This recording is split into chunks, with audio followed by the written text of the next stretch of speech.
Hello and welcome to the Orem Meridian. I'm your guide to dental excellence, Robert Hawkins, and today my guest, I'm really excited to have him on.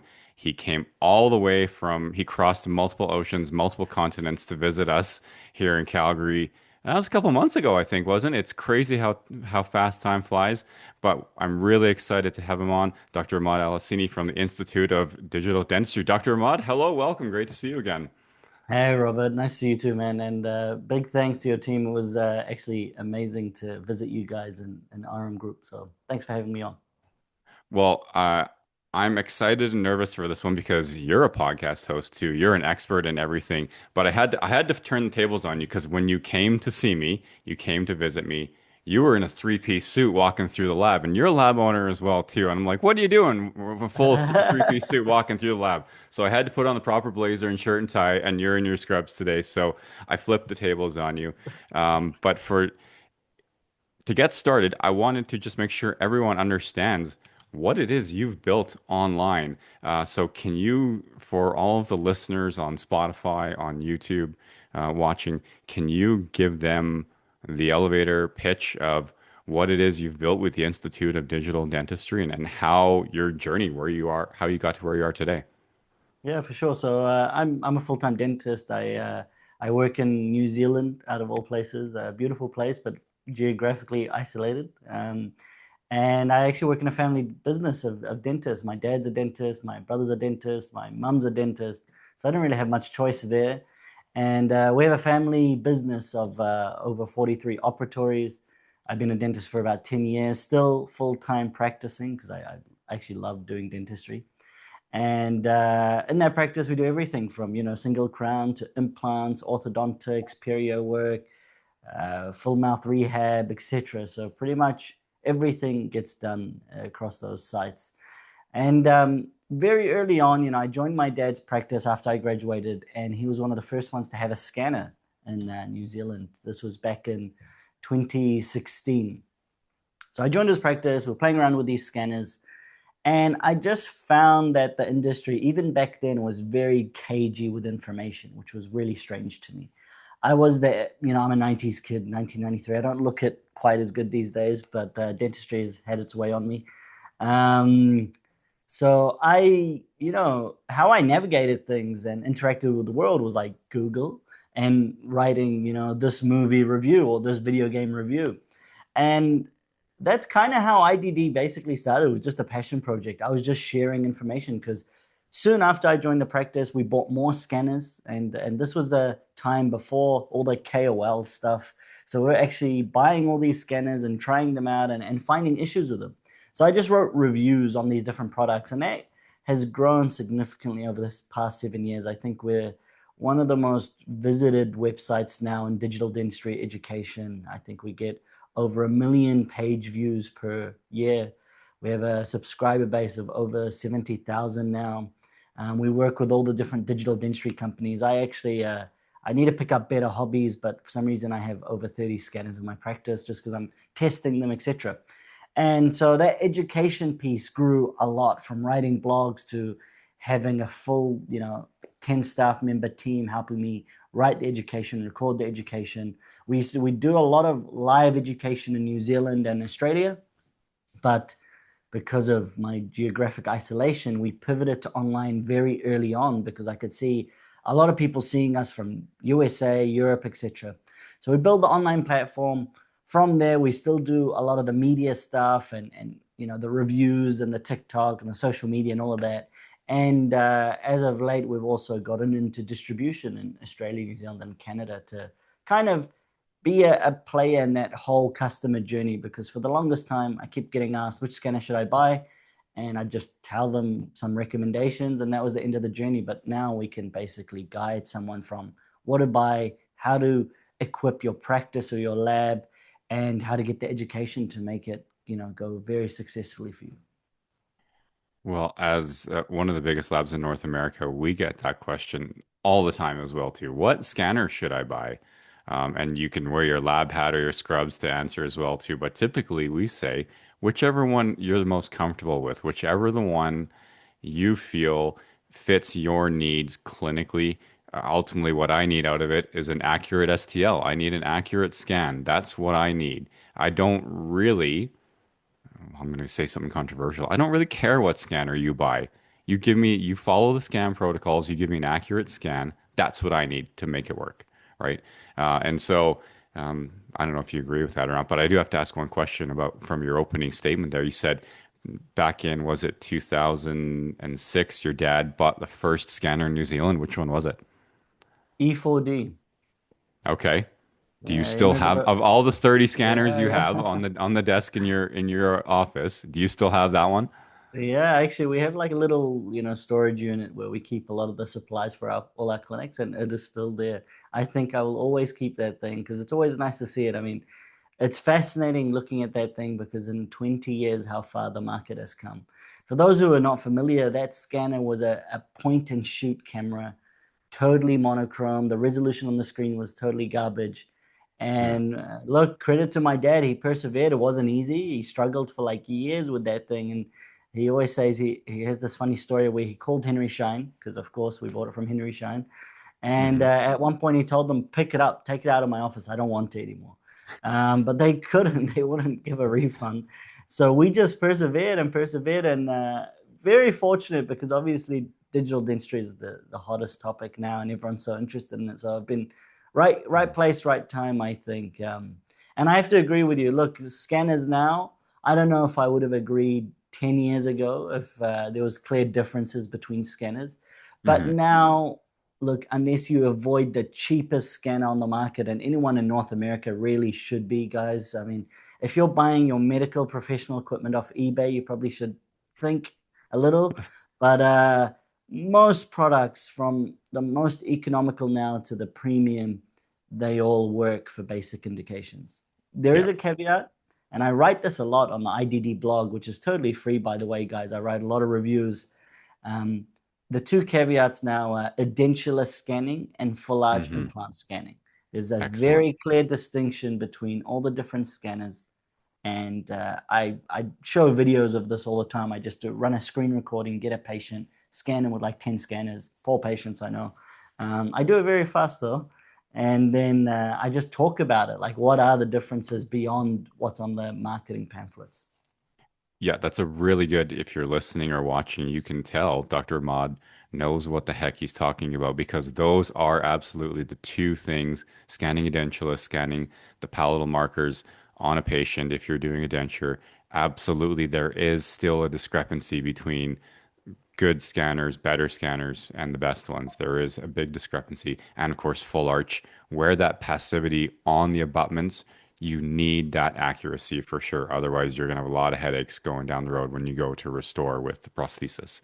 So that all leads me into a great first question, formal question I have for you would be, you throw back to your dad saying, he persevered and he adapted. What really separates someone who buys an intraoral scanner, we see all the time as we go through and we tour practices. They've got their Prime scan with their big cart or their, one of their other scanners, and it's sitting in the corner, and the dentist says, "I don't use it," and it's covered in dust, or it's holding their, their coat or their smock or whatever. What separates the team from buying it and just having it there to the ones that really thrive with the scanners? I think, look, the obvious one and gets thrown around a lot is training, and we keep hearing that, so I don't want to really repeat it because it's true. You need to buy from someone who can support you. I mean, this is part of the reason why we started getting into distribution because we were sick of doing the kind of the Q&A for people after they bought from someone else. Um, but you need a really reputable team. And there are teams all around the world that find the best distributor possible and someone who's going to be there and actually help onboard it. It's no use that you buy something, especially when it comes to digital, and it just arrives in a box and that's it. That's your last touch point. Um, Beneficial if they actually do it themselves because there's a lot of learning curve. There's a lot of little things you pick up when you actually do this. And this is part of the reason why I'll probably never stop practicing, even though I do lectures, etc. I think more important than that, though, if I give anyone some advice, is just get really comfortable being uncomfortable. I think that's the best Hmm. advice I can give. And the reality is, guys, is just go back to your first day in dental school, or the first time you saw a patient, or the first time you did an extraction. I remember that. It was 10 years ago or plus if you add the uni years. And it was rough. You're sloppy, you're slow, you suck. That's just how it is. And with digital, what's good is that the learning curve is not like what it used to be when my dad started. It's nothing like that. These days, we're distributing quite a bunch of different scanners and products, and we can get someone up and running within about an hour or two of good training.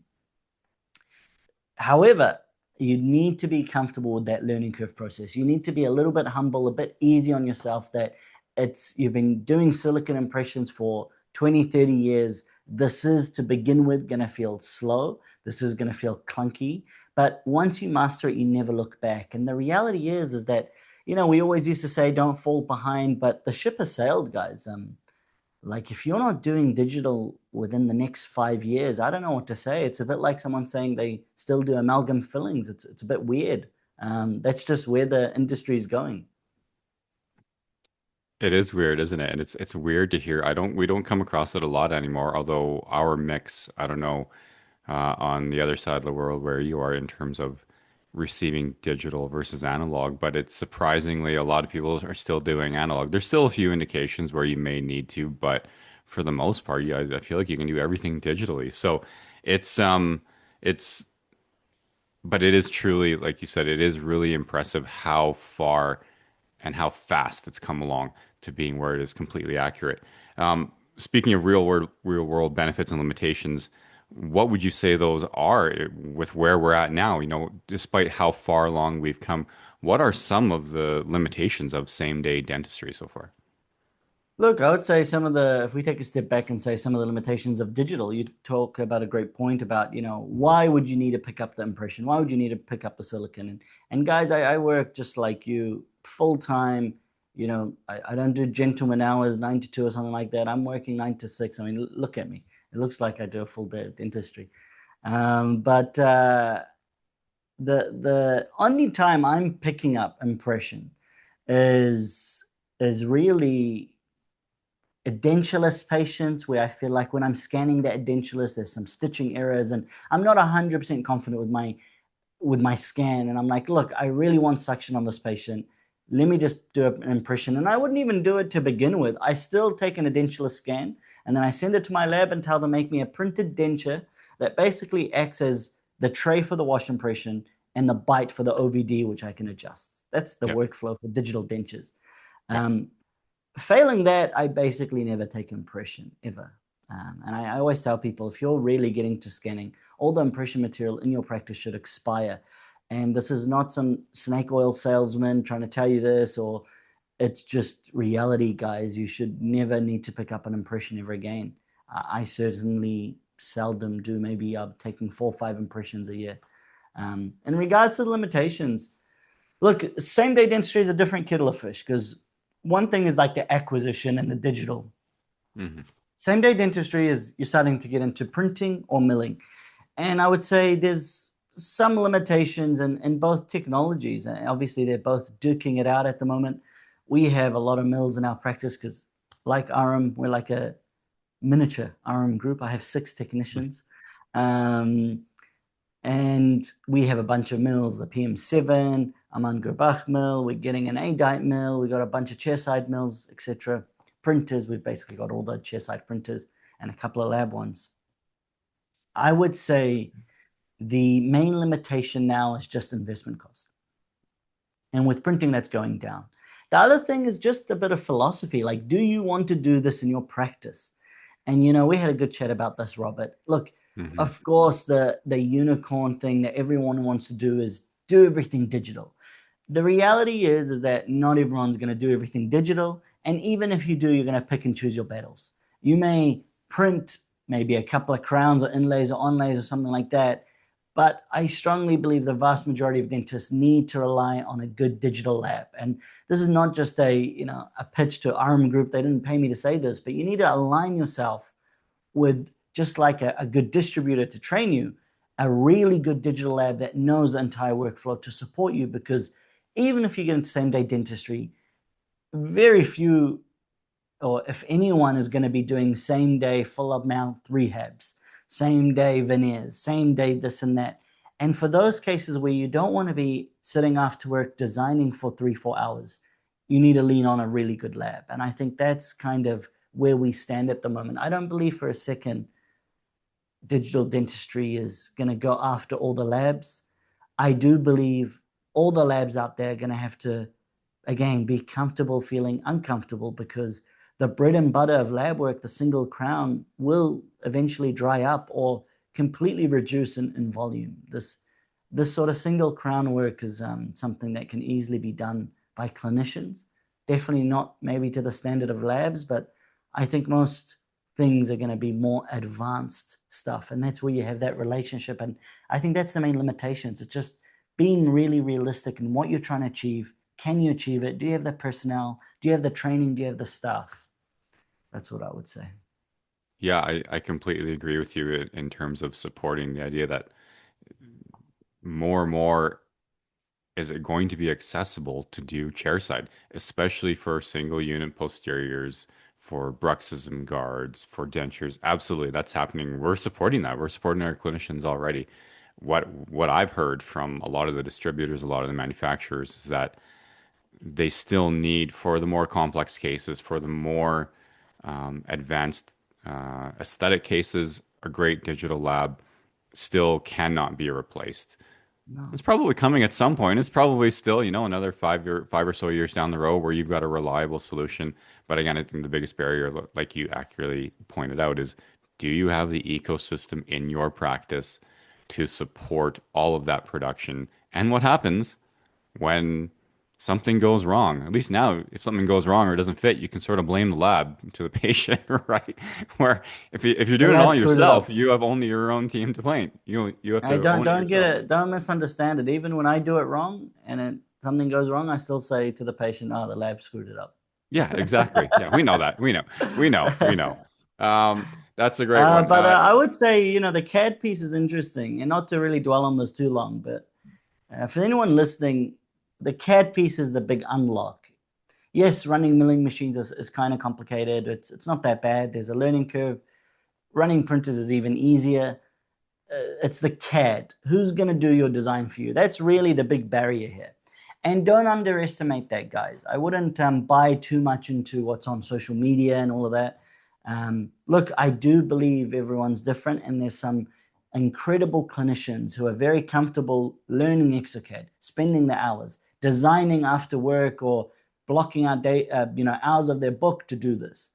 But for the vast majority of us, it's just a time thing.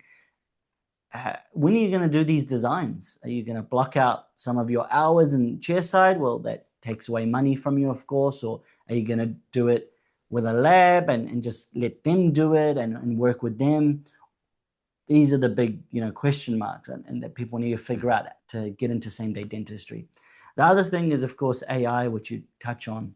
It's going to be interesting to see how far that goes. I will say it's still not even really nailing the easiest options. So I think veneers and cosmetics and dentures are a while away. Look, AI can do a single crown very easily now. It can do a splint pretty well, but things do fall over when the prep doesn't look that great, even for AI. And I think that's where that human element of having a technician to, get the case through. That's a Yeah. whole different discussion whether that should be happening. But anyway. Yes. Yeah. Absolutely. Uh, so you brought up a good point, which brings you to my next question is truly with all of these different labs, all these different suppliers coming at you with seemingly the same scanner, but a different sticker on it, how do you really evaluate all the technology without being distracted by incentives or a brand attached to it? How do you really objectively determine which is the best product for your office? I would say that the only realistic way is to talk to your colleagues, talk to your friends, talk to people like me, talk to people who have done it, who don't have these hidden contracts, these KOL contracts with companies where they're exclusively tied to speaking about a single company, because that exists in the KOL spheres, and it's something that I've always been against doing because I just felt like it was weird. Um, so really, the best way is just talk to people who have done it before. That is the easiest way to level up very quickly. And it's the same way with mentorship in a practice. Like when people say to an undergraduate dentist, go find a good mentor. I was lucky I worked with my father. You can't ask for a better mentor than that. The whole point of mentorship is someone's done it.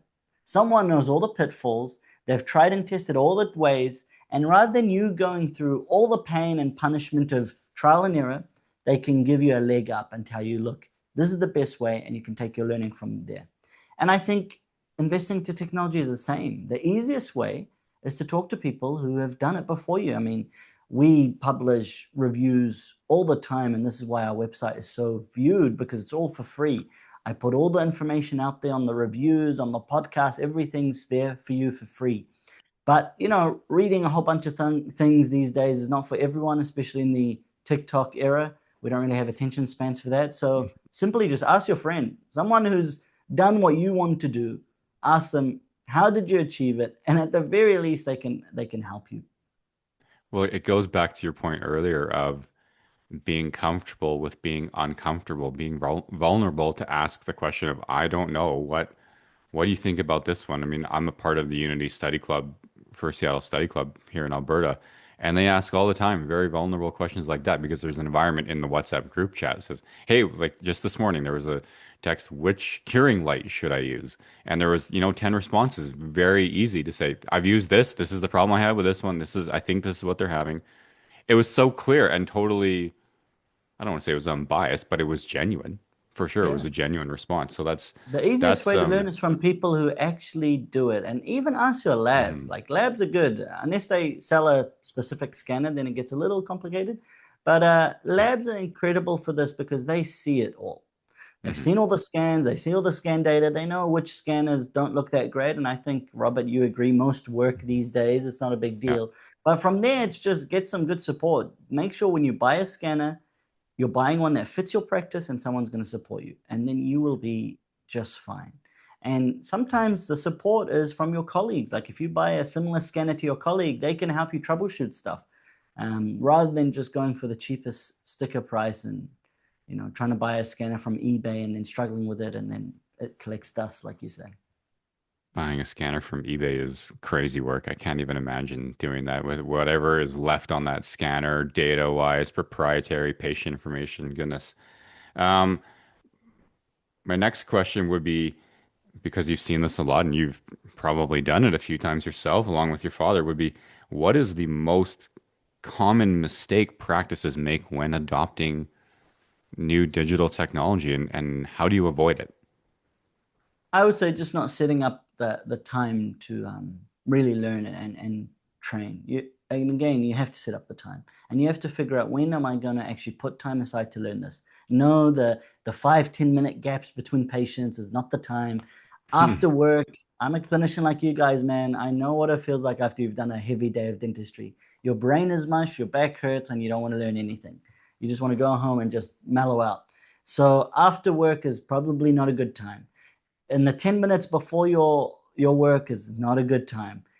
You have to set aside time to learn this thing. Again, the learning curves are low, but spend a couple of days away from the family on the weekend or block the book if you have to. I don't know, the economy seems to be bad for everyone these days, so most of us are kind of gappy. Perfect time to start training and upskilling and learning and get ready, get primed up when the economy comes back, as it inevitably will. So, yeah, I think it's just this whole mentality of I bought this thing and I'm ready to rock. No, just spend a little bit of time with scanning. Understand how you approach this thing. I mean, I've seen the wildest things. Imagine I have my cell phone here. Imagine this is a scanner. I've seen people hold the scanner like this. I've seen people hold it like from the end. I've seen it from the tip. I've seen all sorts. I've seen people double hand it like a freaking, I don't know, a bayonet.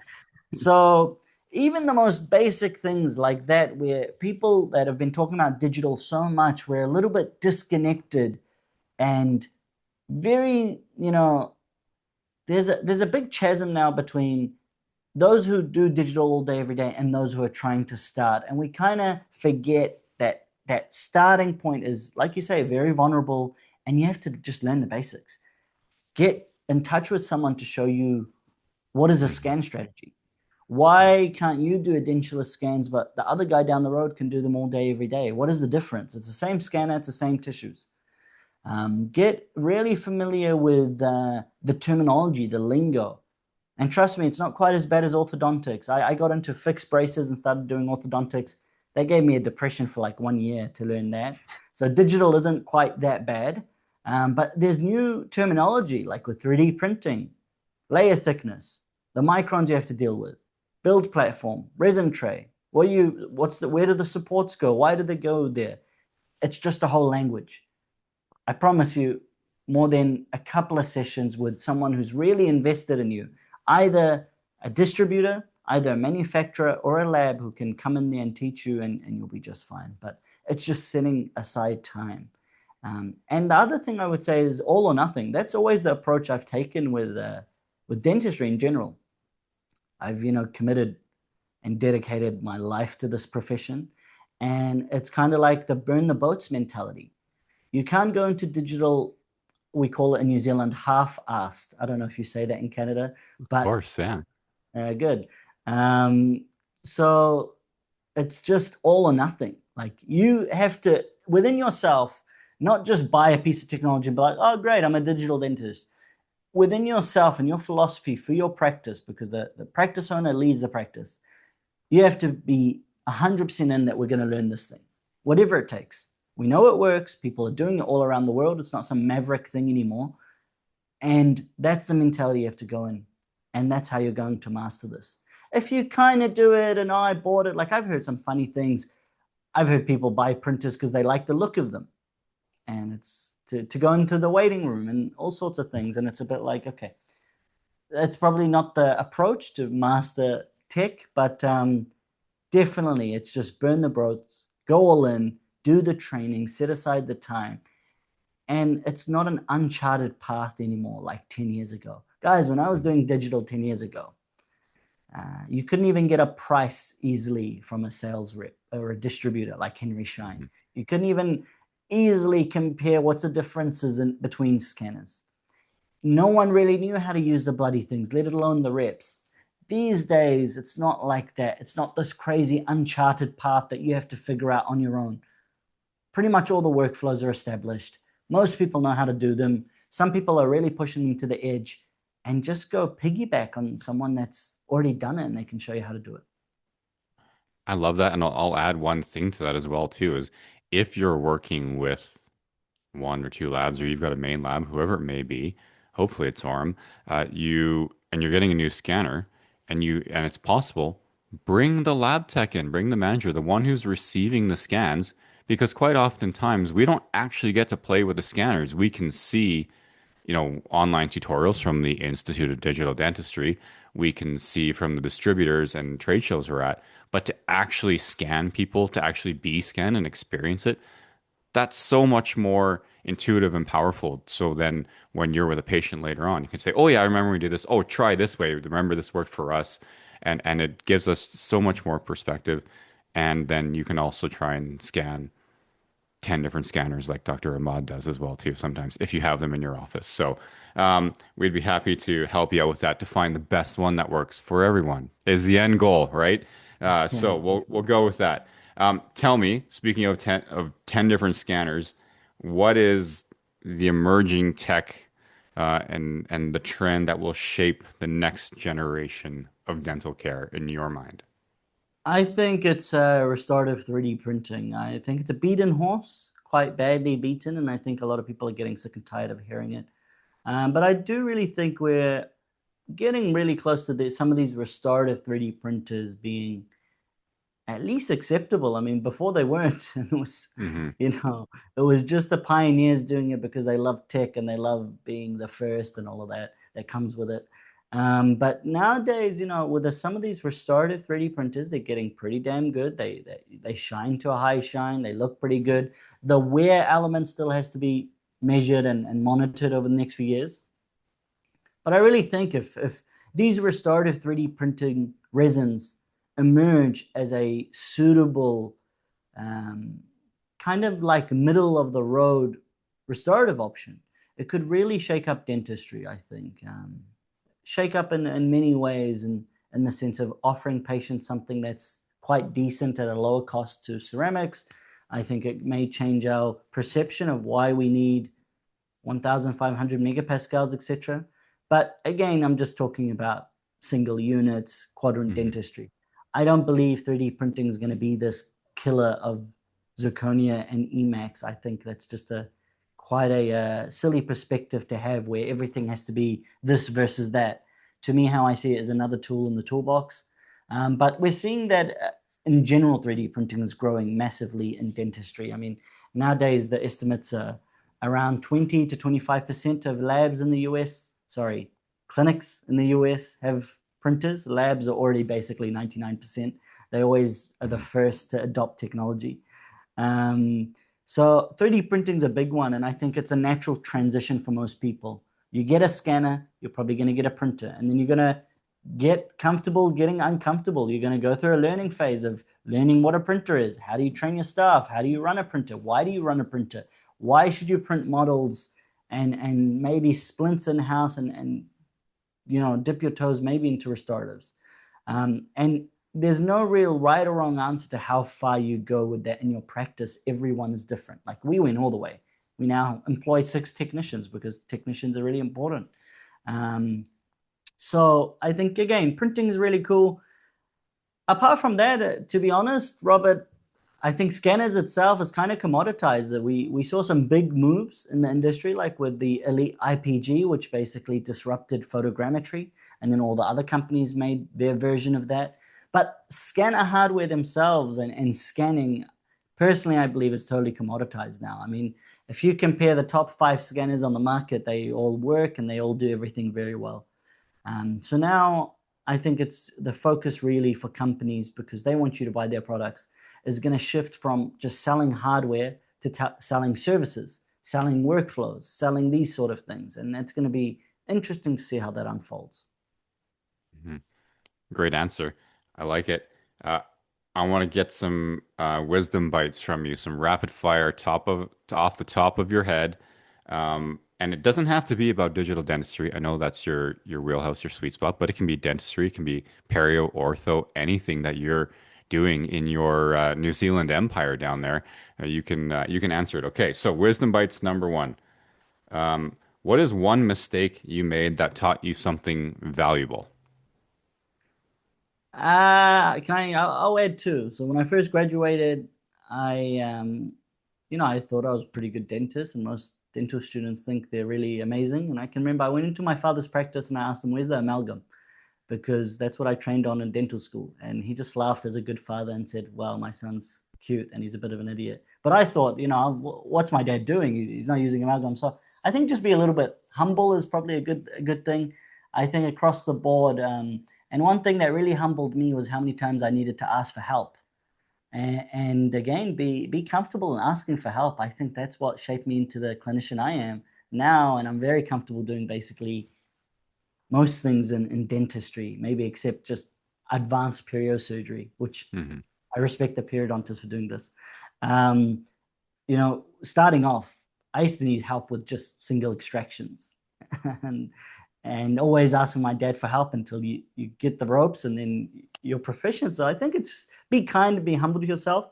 And one on the digital aspect is just be wary of listening to fancy KOL pitches. And I know that's rich coming from me because I'm kind of the KOL, so I'm kind of the problem. But I try to not be and be objective as hard and as much as I possibly can. Um, but I remember buying a printer because this was the Envision Tech days, and there was a lot of loud KOL saying it's the best thing ever, and I bought into it. No research, no nothing, just pure emotional buy. Wow, this is amazing! All these guys are talking about it. Bought it, got it to New Zealand. It was freaking expensive for a printer at the time. I think it was like 26K US. That's Mm. ridiculous. And then, yeah, well, we know what their company went. Basically, they stopped supplying resins. It went bust, and God, the support was terrible in New Zealand, and it's just a really big paperweight. So even I make those investment mistakes, but that's where just make sure you're asking the right people for advice. Well, definitely. I mean, the upside to the Institute of Digital Dentistry is you compare them all. You're not just a talking head for one brand, right? So it's clear of the unbiased there. You're comparing all of them equally. You've got the same parameters. So definitely a great, I mean, we look at you all the time. We say, hey, someone comes to us, can you distribute this? And then we go to your website and we call you I and we say, think hey, what do you think? Right? So, I think um, it's I think part of it is also I actually work as a clinician, which I think helps tremendously. I think half the opinions I've had I can't have unless I actually use these in practice because you learn a mhm, lot.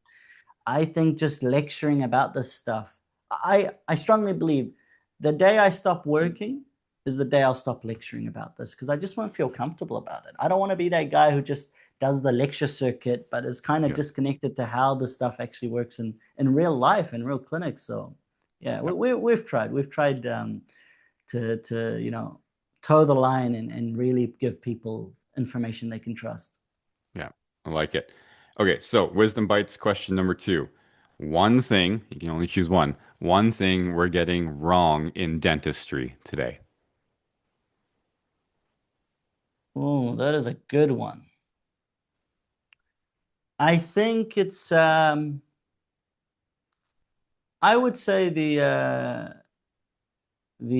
patient consultation, I would say, across the globe is one thing that could significantly improve for a lot of people. I don't know if you want me to elaborate on that. Go for it. Yeah, if it, Okay. the Yeah, patient yeah. comes, yeah, go for it. I'll give everyone a basic example. So there's a lot of scanner apps in scanners, but the adoption of those apps is extremely low. You can ask 3Shape, you can ask the guys at 3Shape, and it's in the single digit numbers, Hmm. percentages that use these apps. And I really do think we have all this technology, we have all this amazing stuff, but we kind of get numb to it because we do it all the day and it's kind of like, whatever, this is our job. But genuinely believe the whole patient journey in a practice, and you can see the really killer practices that do so well. And I don't mean turn your practice into a spa. My practice is not a spa. I don't even like that sort of thing. And if you do, honestly, power be to you. But it's just really utilize the tech that you've already invested in. Learn how to use that as an incredibly powerful patient communication engagement tool. Really basic example. I was working in practice 2 days ago. A patient came in. She said, I'm interested in aligners. I have crooked teeth. And she was a class 2 patient. I took a scan with her and I showed her an orthodontic simulation. And it showed that as she aligns her teeth, her overjet goes out of control. And right then and there, I could give her the answer that basically it's either you accept this position or you're probably looking at IPR or extraction orthodontics. And we could just wrap up the whole discussion, all the costs, everything in that 30-minute appointment. And she's signed and she's ready to go versus taking 3, 4 visits, messing around. You lose steam, you lose the patient's Mhm. interest, and that kind of just dissipates. And I really do think it's just use the amazing technology that we have to our advantage these days to help engage with patients. I think that's a big one. They're coming armed with so much information online that there's no hiding anymore. There's no hiding it. You've got to be upfront with the end result. You've got to use the technology to visually represent what it is they're getting themselves into, both financially and medically as well too. So It's funny I you like bring that that up, answer. Robert, because sorry to cut you off. It's funny you bring that up. I kid you not, in the past 2, 3 weeks, I've had 4 patients in a very polite way. These are nice patients. I work on the middle class. I'm not like working on Instagram people or celebrities that are, you know, hard to deal with, let's say, maybe. I work on the healthy middle class, the best people to work on. Um, Easy to satisfy everything. Even then, in my patient base, uh, I've had 4 patients tell me to my face after I've presented a treatment plan. They come back for a second consultation and they tell me, I put your treatment plan in ChatGPT and these are the questions it told me to ask. Can you please answer them? So yeah, this is how we are. This is the world we live in. You mentioned technology and all of that sort of stuff, and everything's out there. This is something that we're going to have to be prepared for. It's not the worst thing if you look at it from the patient perspective, because as a patient, you don't know what you don't know, right? Oh, And there's a good possibility if you are an inexperienced clinician in that same scenario, you could be like, oh, you know what? quietly, of course, and never admitting it to the patient. Oh, I didn't think about that. But as soon as they ask you for, or as soon as ChatGPT asks you, you've probably got a good answer for it. So, And then um, on the flip side, if you are an experienced clinician and you're confident and you've been, you're a dusty veteran that's seen it all and done it all and can probably answer most questions, is these patients, in my experience, haven't come in combative. They're just inquisitive. They just want to know. yeah, And in my experience, when you answer their questions from AI or whatever, and you answer them clearly and they seem convinced, instant trust. They yeah. trust you now. So Yeah. it's not all about, oh, this is so crazy and terrible. I think it's just the world we live in and being able to wrangle that and just don't take everything as a challenge on you. This is just the world we live on. That's right. And for the record, for everyone watching and listening, dusty veteran is the technical term for someone who's been in the industry a while. Dusty veteran. It's not an insult. It's the technical term. It's approved by all the dental associations. Okay, two more for you. Outside of work, what's one thing? What is something that makes you better at what you do? Family, to be honest. Hmm. I'm very family centric. I mean, being a Middle Eastern guy, that's just most Middle East. If I can get it out of my mouth, Middle Easterners are like that. Um, Genuinely, it's just good connection. I think also what makes you really good at work is have a very good dental social circle. I know we want to get away from work, but when I reflect on my time, and I've done dentistry only for 10 years, it sounds like a long time, but I know it's still I still got another 20, 30 years to go. Is one of the things that helped me accelerate tremendously is having that you know, that group of people, whether it's friends from dental school or your parents who are dentists or someone that you can trust and you can bounce questions to. You can have that space where you talked about it. It's like a safe space. And Yep. to me, especially if they're advanced dentists that you look up to, I think that's gold. And for me, I was lucky. That was family for me. So my father's a very advanced dentist. My mother is an amazing dentist. My brother was an amazing dentist, and so it kind of all intertwined. But definitely, I think that the social aspect is critical because dentistry can be a very isolating place. I mean, for a lot of dentists, they work with a very young, millennial DA or even younger, and you don't really interact with the reception all that much, and you're just in your room. And I think just making sure you have those social connections is so critical. So give me your recipe for success there. I'm going to throw a curveball question at you.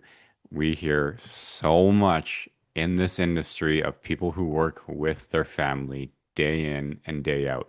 And from my perspective anyways, it always ends either terribly in divorce, or if they're not married, it's Yeah. it's a strained relationship, whatever it may be, or it's the opposite, which is I can name a few different scenarios where you work side by side with your spouse, your sibling, your parents, and it's an incredible relationship. So you've been working with your father and your brother and your mother now for 10 years. What is your secret to success of not having the family blow up? How do you do it? It's a funny one because my parents, my dad and mom, they actually started working together and then they just stopped working together. So that's kind of funny. So Just stop. I Well, that's a think solution. that's a solution. I think it's being super realistic. If you can't gel and work together, it's making too many problems at home. Just freaking stop it. And everyone goes and opens a practice. And my parents have been happily married for over 30 years. Um, I think with me and my dad, it's just being realistic. Like I just gel. I'm really close to my father. We gel really well. Look, we have our bad days and everything, but at the end of the day, is just I know some people come from hard families, etc. It's not all just rainbows and sunshine, but at the end of the day, your family, especially your parents and your siblings, for the most part, who else has your back in business, Hmm. more than them? Who else can you really trust? And know they're not going to screw you over. And I mean, really trust. Like you could go leave tomorrow for 3, 4 weeks, and they're not going to, they may be mad at you, but they're not going to screw you over. You can trust them with the clinic credit card, all of that. And I think it's just being really receptive to the benefits. and the advantages of doing something like that if it works for you. It doesn't work for everyone, like you say, but if it does and you can tap into that, you can do so much. Because I can say confidently I wouldn't be in the position I am or anywhere close without my father and my mother, and also my brother, and for many reasons, like a right guy, right place, right time. If I didn't graduate and land this job with my dad, which I know, silver spoon, um, I wouldn't be exposed to scanners that early on. And who knows if I would have been that exposed to them even now? Who knows? Mhm. And little things like that. But look, it's not easy. It's not easy. I'm not going to tell you we're always high fiving, and no, we have hard times. It's two blokes, it's two dudes, and dudes have fights. But at the same time, it's just at the end of the day, your family, and whatever happens at work, you may have a little scuffle, you may disagree on stuff, but family is all we really have. Well, you know what? It's true, and the funny old saying is, "Nobody's perfect," right? Nobody's perfect. But at the end of the day, it's an honest relationship, and you're right. Who can you trust if not family, right? So, I love that piece of advice. The last question, it's a big one. I'll give you a second to think about it, and that's, what is the one piece of advice you want people to take away from this conversation? I think the one piece of advice is if you're not digital yet, please digitize ASAP. I know it's a beaten horse. I know people are sick of hearing it. I've been banging on about this for like 7 years. But genuinely, if you're a dentist out there and you think you're going to be in dentistry for more than 5 years, let's say, you're not going to retire within 5 years, you just have to go buy a scanner tomorrow. And you don't need to break the bank. Get advice, get good mentorship. All of these things matter, but just there's no point sitting on the fence for your whole career. Things are moving, things are changing. It's literally, like I said, the equivalent of still using amalgam filling. It's a bit weird, and I don't mean to offend anyone out there. Or film X-rays. That's even a little bit weirder. Or written notes in your clinic. That's even weirder. So, look, if you're satisfied, if you're happy, no one can take that away from you. But if you don't want to fall behind in an industry that you probably love, like me, because a lot of dentists love it, um, just bite the bullet. You won't look back. Don't be so scared. It's not as hard as you imagine. And trust me, it's not just to be a digital dentist. You will enjoy dentistry so much more. There's no more worried about patients gagging. There's no more worried about the polyether sitting under the bridge and how am I going to cut it out. None of that exists. And so there is a huge quality of life benefit for you, but also just a general benefit for your practice. So look, the advice is go find someone you trust. Reach out to me if you want. I'm more than happy to help. I answer questions all the time. You can find me on Instagram, all of that. Just send me a DM. I will reply. It's not a chat bot. And just go for it. It really will make dentistry more enjoyable for you. Great answer. I love that as a patient because as someone who's had a full PVS impression in their mouth and an alginate, that and it's set in there and it was a good impression. It feels like all of your teeth are being ripped out of your head. So from a patient's perspective, please absolutely go digital. And from a lab perspective, pretty please go digital, absolutely, because it's going to help everyone in the treatment sphere.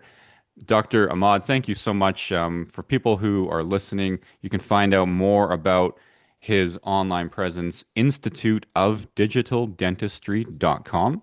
And he's at doctor, so that's at dr. Al Hassiny. So that's at dr.alhassiny on Instagram. You're on LinkedIn as well too. All the platforms, you're everywhere. And you've got your own podcast on YouTube. What's the name of your podcast as well too? In true digital dentistry fashion, because that seems to be my whole personality these days, it's called Digital Dentistry Decoded. So check that out, guys. We talked to a bunch of tech companies and C-suite guys to just see what's the up and coming and next big things. Excellent. All of these episodes for the Orange Meridian are on YouTube. They're on Spotify. My guest, the next episode after this one airs, he is talking about how CE in general is changing from a post-COVID world into coming back into new trends. He represents one of the largest education platforms in the world, CEO Gary Dickinson of Seattle Study Club. That's going to be a great one. He does not have a filter. He's got a great sense of humor, and he's got an incredible business background as well, too. But that being said, I do have to say, Dr. Ahmad, thank you so much for your time. I really appreciate it. And you're coming back to North America in a couple of months as well, too. So hopefully, we'll share the links to those as well, too, and we can get some registrations. And you can ask him in person. You don't need to DM Dr. Ahmad. You can ask him right there, then in person. I believe you're in Vancouver and Toronto, I think is where you're going. Yes, sir. Um, Yes, sir. so I might have to make the trip back to my hometown of Vancouver to see that one. We'll see. Uh, Dr. Ahmad, thank you so much for your time. Really appreciate it. Thanks everyone for listening, and I hope you found some pearls of wisdom out of this episode of the Aura Meridian. Thank you so Excellent. much, Robert, and big thanks to the RM group. Thanks a lot, guys. Excellent. Thanks, Dr. Ahmad. Take care. Bye bye.